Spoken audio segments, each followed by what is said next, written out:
feels like the greater risk. To have failed in pursuit of what it is that you genuinely want in your life, or to have succeeded again and again at the things that you don't. Hi everyone, it's Philippe.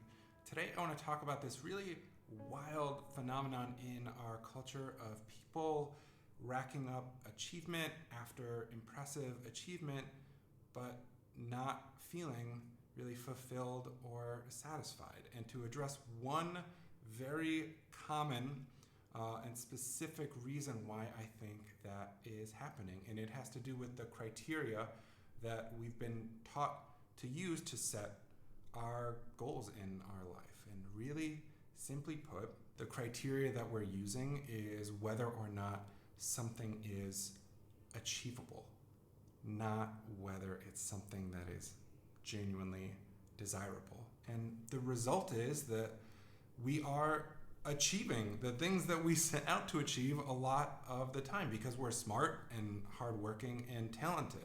But the problem is that when we achieve them, the payoff isn't there. We don't feel that satisfied with the result, or at least that satisfaction is fleeting, which leads to this feeling, this experience of life where we are constantly striving, but never really satisfied, which sucks.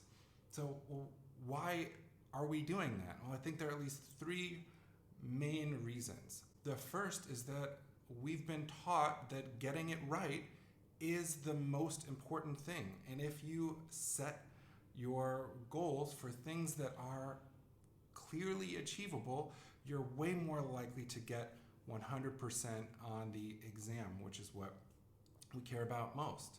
Second, we've been taught to prioritize output above all else. For many of us high achievers, I'll put myself in that category for now, our self-worth is tied to our achievement, or rather our output, right?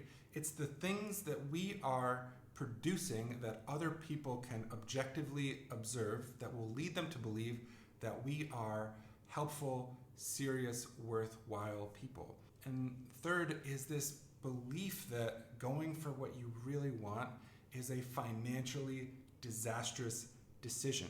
Right? I hear this all the time from people who tell me that, oh, I'd love to go for X, but I have all these financial obligations, or I'm not willing to take the pay cut. Now look, right?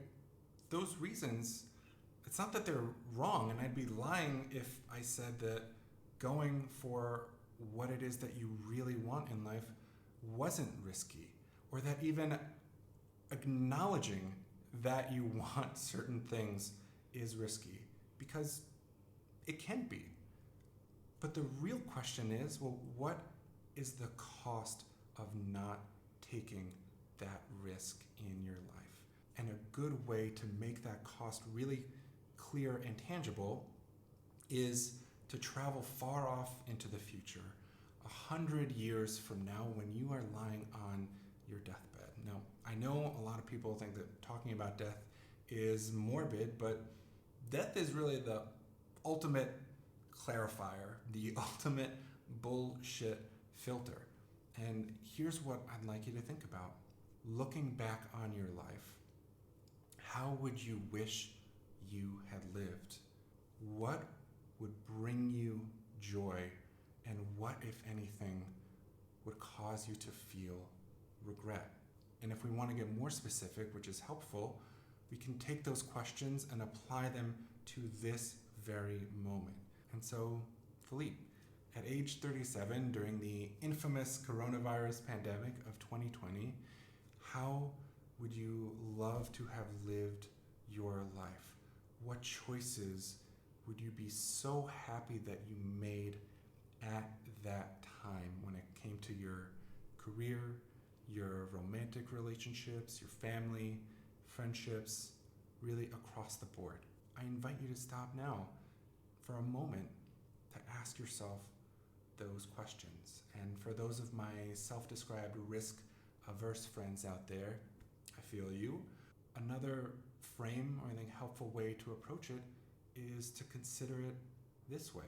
As you approach the end of your life, looking back, what feels like the greater risk? To have failed in pursuit of what it is that you genuinely want in your life, or to have succeeded again and again at the things that you don't. Now look, these are big questions, but I think they are profoundly important ones. So if you'd like some help exploring them, or even figuring out how to begin to approach them, well then I invite you to find some time on my calendar for a conversation. I'd be happy to listen, to offer whatever guidance and resources I have at my disposal to help you to risk going for what it is that you really want. I promise you it's worth it.